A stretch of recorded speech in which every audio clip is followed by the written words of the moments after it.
Salut les bricoleurs, aujourd'hui je vais vous présenter un multimètre digital, c'est le Venlab VM200M. C'est un multimètre idéal pour les débutants et les petits budgets. Alors dans l'emballage on a le multimètre, des piles, des cordons et une notice.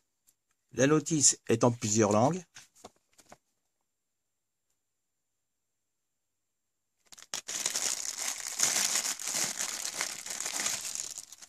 Donc les cordons sont en plastique.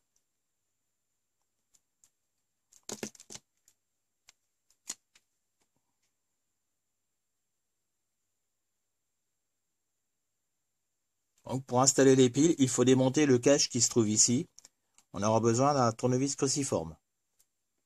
Donc ici, on a une béquille.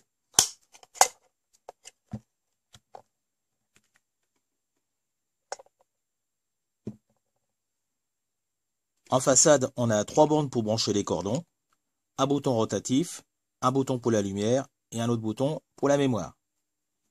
En insérant des transistors ici, on peut contrôler le gain. Donc en haut les NPN, en bas les PNP. Ici, on est limité jusqu'à 200 mA. Au-delà, il faudra passer sur cette borne-là jusqu'à 10 A.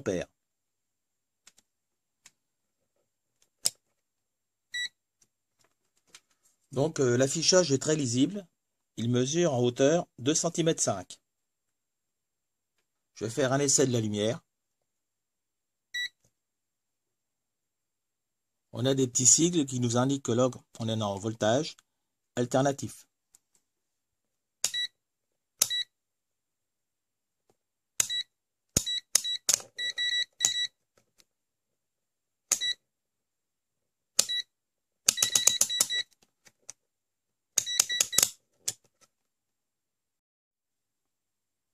On a donc 2 calibres pour la tension alternatif. On a 5 calibres pour le courant continu. Un calibre pour le contrôle de transistor. Ici, c'est le contrôle de diode et le bip bip. Ensuite, on a 5 calibres pour la résistance et 5 calibres pour la tension continue.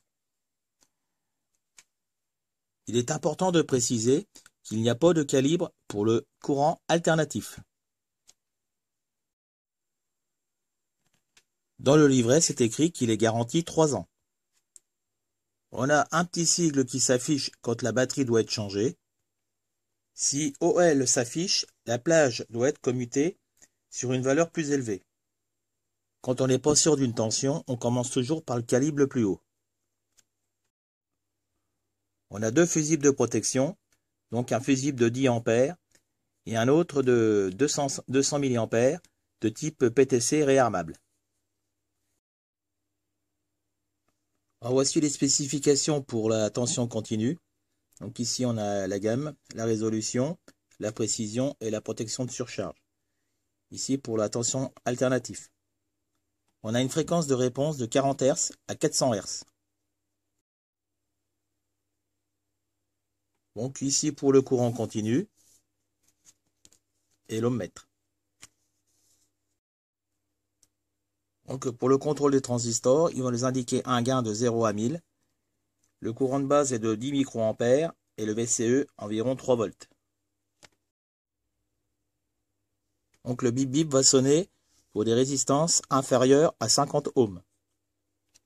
Au niveau taille, on est environ à 14,5 cm. 65 mm, 70 mm, 35 mm, 27 mm. Je vais faire maintenant une petite mesure de tension continue. Donc je devrais avoir 5 volts. Et je trouve 5 volts 0,1. Sur le calibre 200 volts, je trouve 4 volts 9.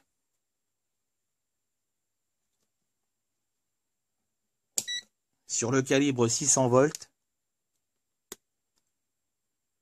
je trouve 4 volts. Donc je vais faire une mesure en alternatif. Et là je trouve 170 volts environ.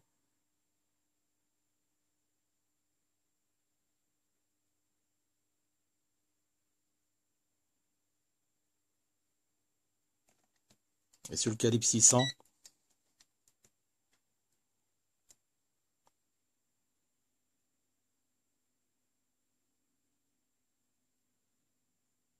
donc c'est pas mal.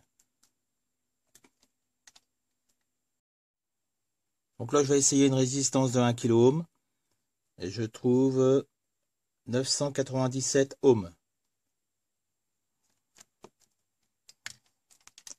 Et là, je trouve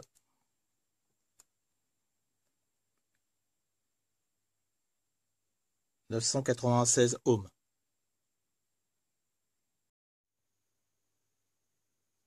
Je vais maintenant contrôler une diode. Donc là, c'est normal. Et là, je trouve 419 millivolts. Maintenant, je vais contrôler un transistor. Donc, c'est un NPN type 2N 2222. Il faut déjà repérer le brochage. Donc, c'est l'émetteur, la base et le collecteur.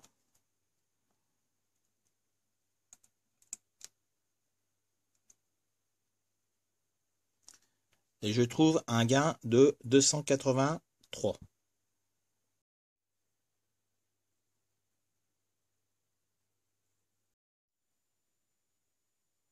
Bon, là, je fais un test de courant, donc pour 1 ampère, et je trouve 1 ampère. Malgré le manque de mesures de courant alternatif, il sera bien suffisant pour faire des mesures sur des montages électroniques.